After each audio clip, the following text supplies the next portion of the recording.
So ito na guys, bumili na ako ng pagkain nila. Actually, hindi ko rin talaga alam ano to. Ito naman yung nagkakalaga ng 3,000.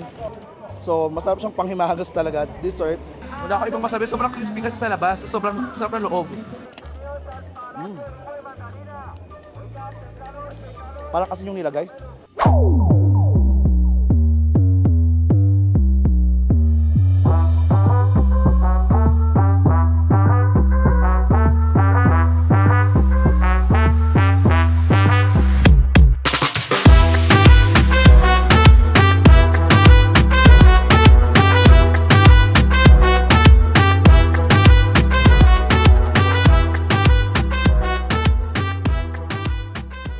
Hi there, it's Itersis Candy and welcome back to my channel. So for today's video be, kagigising ko lang, tanghali na ako bumangon.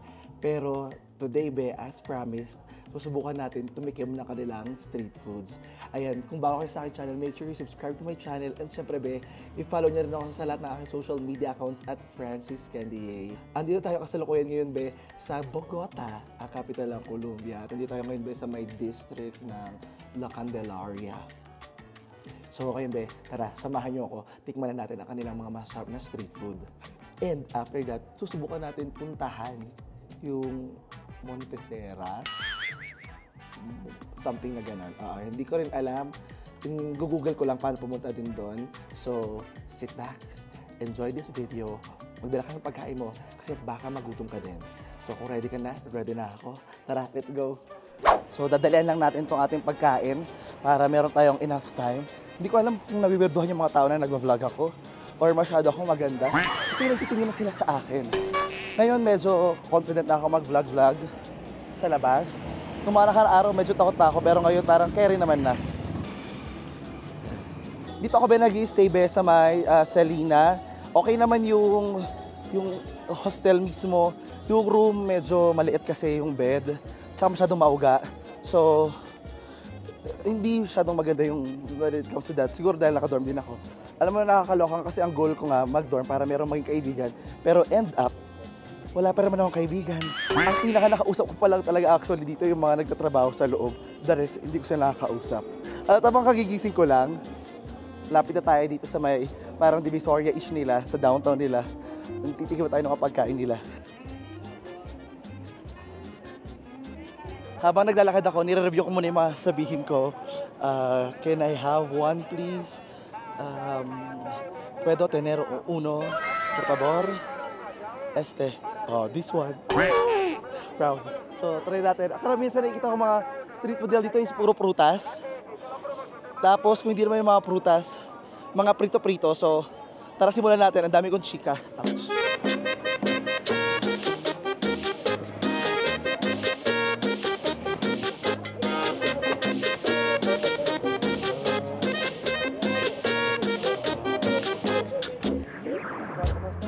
So para sa una nating street food be, meron tayo dito parang banana chips. Nagkakalaga siya ng 5,000 Colombian peso. Hindi ko alam ano yung nilagay niya, umuo lang ako kung asukal ba yun or asin. So tara tignan natin. So yung banana chips nila dito be, very chips lang talaga. Wala siyang flavor, hindi siya matamis tulad sa atin na matamis. Hindi rin siya maalat or what. As in, parang kasi yung nilagay.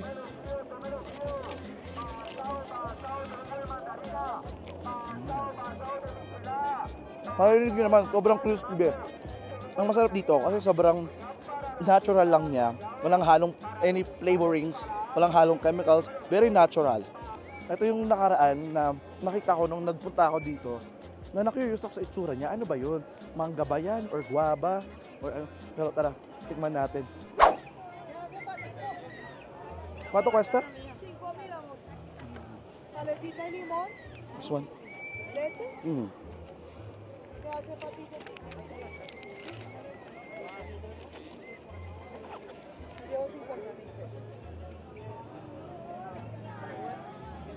¿No te vas a regresar un ratito? ¿Sí? Allá. Claro, mami. Sal y limón. Chao, mujer, que venda. No, mamita, que le vaya bien. Gracias.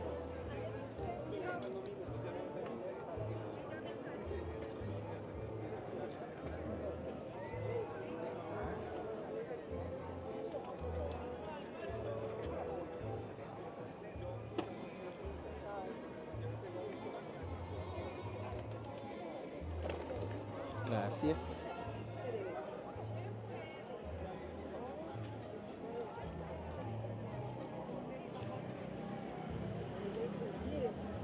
Malaw.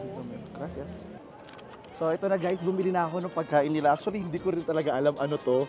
Pero, basta prutas siya dito. So, akala ko, para pala siyang juice. Teka lang, picturean ko. So, nilagyan niya ng lemon at saka ng, di ko alam ano, salt ba yun or sugar. Asin nga. So, ito siya guys. Para sa may food color, no? Pero pala siyang food color eh.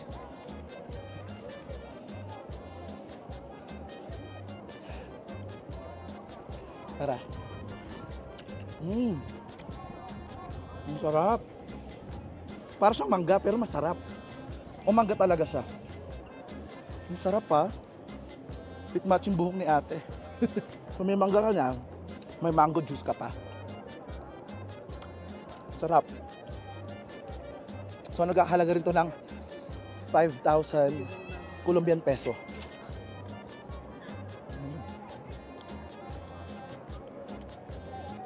Sabi ko nga sa inyo, be, dito sa Colombia, sobrang sikat nila pagdating sa prutas kasi mataas yung elevation ng Bogota. So, bongga yung mga prutas na tumutubo. Mangga nga to, be. Sa asim eh. Maasim na matamis. Ganun yung mangga nila. At least iba to be sa style na kinalakihan natin na mayroong bagoong. Ito may asin. Same element, medyo maalat. Pero sarap. Ito, matching lemon. Medyo makalat lang siyang kainin. Wow! Para siyang mango ramen. Char. In fairness naman, nakaka-survive naman tayo dito sa pagkain-kain natin ngayon. Pero ngayon parang gusto ko naman ng something na maalat.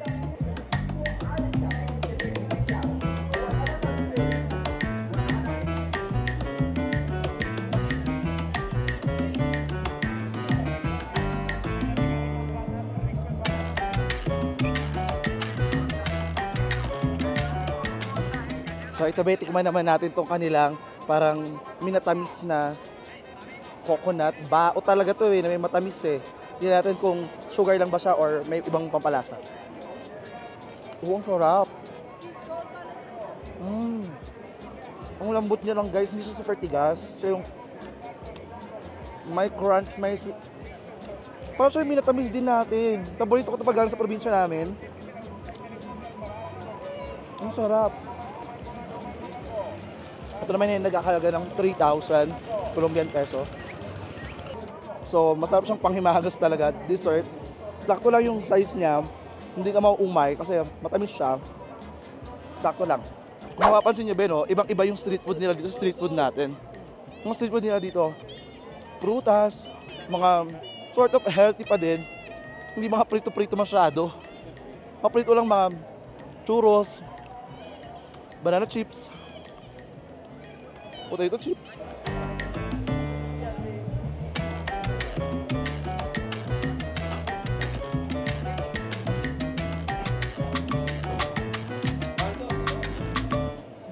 So ito naman, be, subukan naman natin itong kanilang mga empanada dito at yung kanilang sikat na arepa. Nabasa ko lang siya pero hindi ko pa alam kung ano siya or natikman. So ngayon ko pa lang siya matatry. Sana subukan natin. Actually ngayon ko lang na-realize wala pala silang available na arepa. So empanada lang pero subukan pa rin natin. Sarap yan. ¿Cómo le llamas? Buñuelo. Buñuelo. Buñuela. In fairness, nakasurvive naman ako sa pagbili. So, tikman natin isa-isa. Yung sabi ko, sinapay lang siyang fried. Parang siyang munchkin. Masarap yung tsura niya. Kasi masarap pala talaga siya. Harina with cheese. So, cheese pala yung laman niya, kaya parang sarap. Delicioso. Ano naman guys, subukan natin yung una nilang yung palalang in-order ko. Hindi ko alam ano naman niya ito. Meron silang pollo, papa with con pollo, papa with carne din.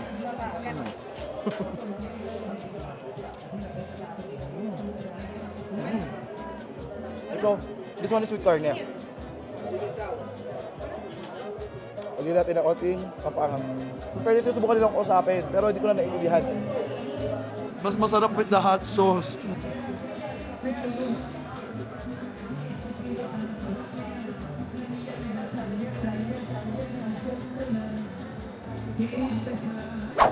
Ito naman guys, yung isa pa nilang empanada na with chicken naman. Ano, tingnan natin guys. Lagyan ko din ng sauce ha. Ito ketchup naman. Ketchup ba to?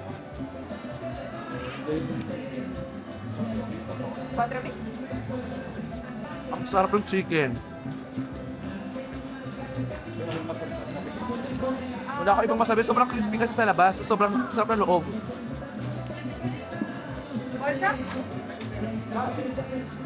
Alam mo yung sobrang sarap niya na hindi ko na malayan na meron siyang patatas. Ganun ba kasarap? Nag-mix yung lasa ng meat, ng chicken, ng karne doon sa patatas. Sobrang crispy pa nung pinaka-tinapay niya, yung harina niya. Ang sarap. So guys, last but not the least, meron tayo ditong roaster, pollo roaster. So chicken naman nito.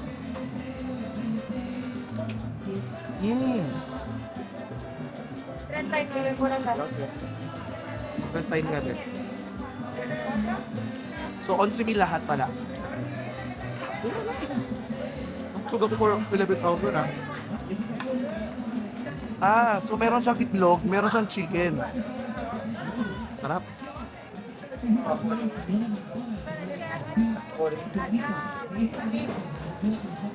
Sarap na ito, Beb. Kumbaga complete meal na siya. So ngayon guys, maglalakad na tayo papunta dun sa Monserrate. Susod ako ng Google Map actually. Medyo takot ako magtanong-tanong eh. So tara. Dito mo yan eh.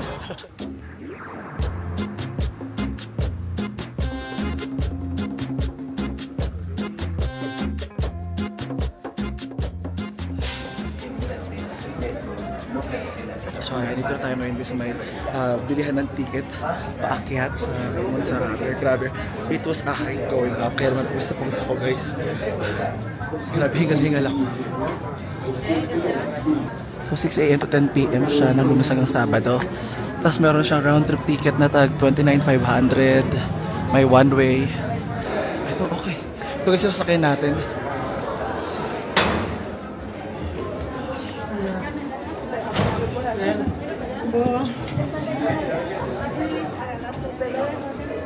So, asa loob na tayo guys ng bagon. And aakit na tayo guys.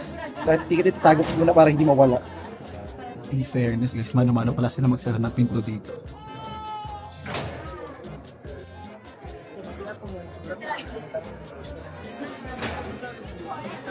Kanina medyo nagdadalawang isip ako umakyat dito. Pero ngayon parang okay naman. Parang mag-enjoy ako. Ngayon parang nag-enjoy na. Todas tus amigas dicen you miss me, girl. Todos necesitamos algún día ese feeling, yeah. Ay, sonríe tú, pero el feliz soy yo. Vete porque me bautices.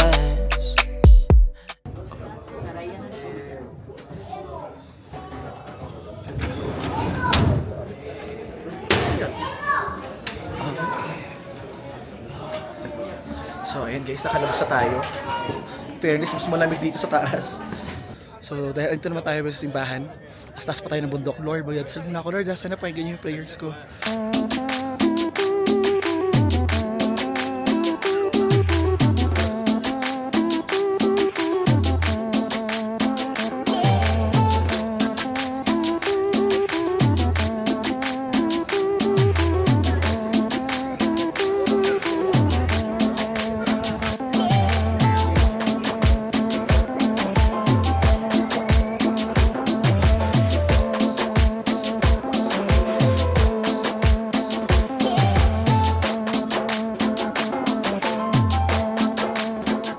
So umakit ako dito na hindi ko talaga alam anong meron dito. So ginugol ko, bakit ba ito sikat?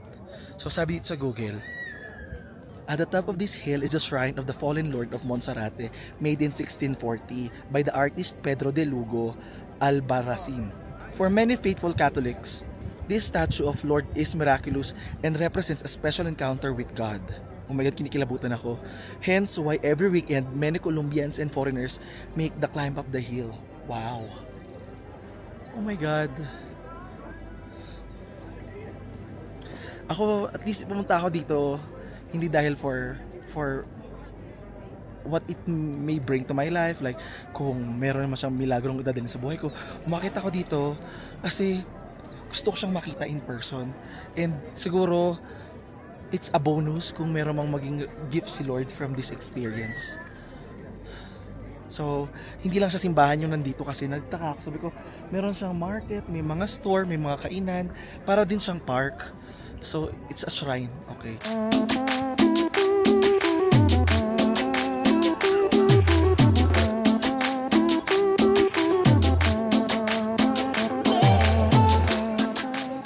So, okay na to, be. Puro shops na dito.